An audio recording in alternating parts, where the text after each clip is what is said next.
Hi hello welcome to my channel. ఈరోజు kid bangles making ఎలా చేయాలో చూసేద్దాం. ఈ కిడ్ బ్యాంగిల్స్ మేకింగ్కి ఏ కుందన్స్ కావాలి అని అంటే diamond and peach colour diamond తీసుకున్నాను. And 3mm round and triangle కావాలండి. ఈ బ్యాంగిల్కి థ్రెడ్ ర్యాప్ చేసేసుకున్నాను నేను ఆల్రెడీ. కిడ్ బ్యాంగిల్స్కి 25 లైన్స్ పడతాయండి. నేను పెద్ద లాంగ్ ప్లాంక్తో తీసుకున్నాను. అండ్ ఈ బ్యాంగిల్ మా పాప సైజ్ తీసుకున్నానండి, 14 సైజు. వీటికి ఈ కుందన్స్ యూస్ చేసాను. అండ్ కలర్స్ యువర్ చాయిస్ అండి. ఇది గమ్ అప్లై చేశాక డైమండ్ని వీడియోలో చూపిస్తున్నట్టు స్టిక్ చేసుకోవాలండి. ఈ డిజైన్ చెప్పడం కంటే వీడియో చూస్తే బాగా అర్థమవుతుంది. ఇది ఫ్లవర్ ప్యాటర్న్ లాగా వస్తుందండి డిజైన్. ఈ ఫ్లవర్ ప్యాటర్న్ అయిపోయాక కింద ట్రయాంగిల్ స్టిక్ చేసుకోవాలండి, ఆ వీడియోలో చూపిస్తున్నట్టు. ఒకవేళ కుందన్స్ అటు ఇటు అయినా కూడా ఇప్పుడే మంచిగా స్టిక్ చేసుకోండి. మళ్ళీ తర్వాత స్టిక్ అయిపోతే అప్పుడు మొత్తం మంచిగా అనిపించదు బ్యాంగిల్. థ్రెడ్ కూడా నీట్గా ర్యాప్ చేసుకోవాలండి.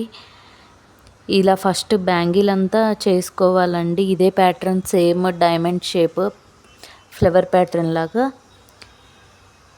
అండ్ ఇప్పుడు ఈ సేమ్ ఇలా చూపిస్తున్నట్టు వీడియోలో ఇంకో ఫ్లవర్ కూడా పెడుతున్నాను చూడండి.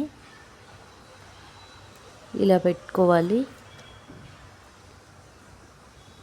ఈ మీ కలర్ అంటే నేను పీచ్ కలర్ తీసుకున్నానండి, పీచ్ పింక్. మీరు ఈ కలర్లో బదులు మీ ఇష్టమైన కలర్ కూడా యూస్ చేసుకోవచ్చు. డైమండ్ షేప్ అది ట్రయాంగిల్ కూడా గ్లాసీ ట్రయాంగిల్ అండి. అది సేమ్ ఇలా వీడియోలో చూపిస్తున్నట్టు సేమ్ ఇలా పెట్టుకోవాలి. అండ్ ఫ్లవర్కి మధ్యలో కూడా 3mm రౌండ్ స్టిక్ చేసుకోవాలండి. ఇలా సేమ్ ప్యాటర్న్ బ్యాంగిల్ అంతా స్టిక్ చేసుకోవాలి. అండ్ మళ్ళీ ఫ్లవర్కి ప్యాటర్న్ మధ్యలో 3mm రౌండ్ స్టిక్ చేసుకోవాలి. అలా సేమ్ రిపీట్ చేయాలి. అండ్ ఇలా కంప్లీట్ చేశాక మొత్తం రిపీట్ చేయాలండి బ్యాంగిల్ అంతా. అండ్ మీకు ఇంకా ఎలాంటి వీడియోస్ కావాలి అని అన్న కామెంట్ చేయండి. అంటే కిడ్సా, లేకపోతే జడబిల్లలా, లేకపోతే ఇంకా రబ్బర్ బ్యాండ్సా, శారీ పిన్సా, ఇంకా మేకింగ్ వీడియోస్ ఏమన్నా కావాలి అన్న సజెస్ట్ చేయండి. అలానే నా ఛానల్ని కూడా సబ్స్క్రైబ్ చేసుకోండి, లైక్ అండ్ షేర్ చేయండి.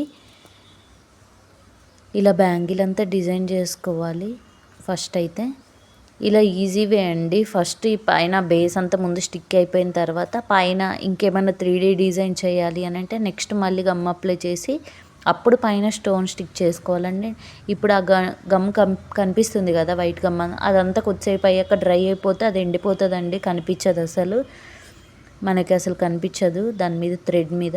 అది డ్రై అవ్వాలండి. బ్యాంగిల్ కూడా కొంచెం డ్రై అవ్వడానికి కొంచెం టైం పడుతుంది.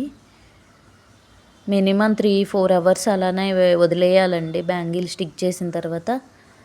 ఇప్పుడు పైన ఆ ఫ్లవర్కి ట్రయాంగిల్కి మిడిల్లో B7000 గమ్ అప్లై చేయాలి.